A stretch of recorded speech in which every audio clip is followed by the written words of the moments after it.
Короче, тупо ради прикола я сделал камин.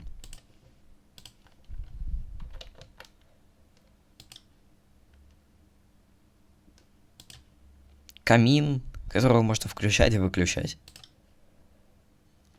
И эта система настолько простая, что... Ё-моё, я её под землю. Вся система выглядит так.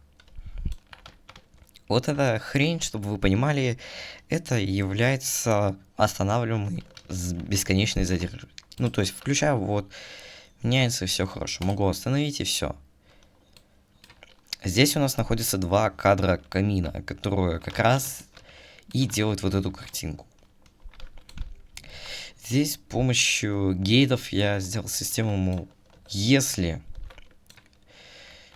у нас от этого рычага включен этот гейт и этот гейт в нод версии, то тогда активируется этот обычный, который добавляет таймер, микротаймер, на этот логический гейт, который вообще выключает весь камин. Ну, как-то так.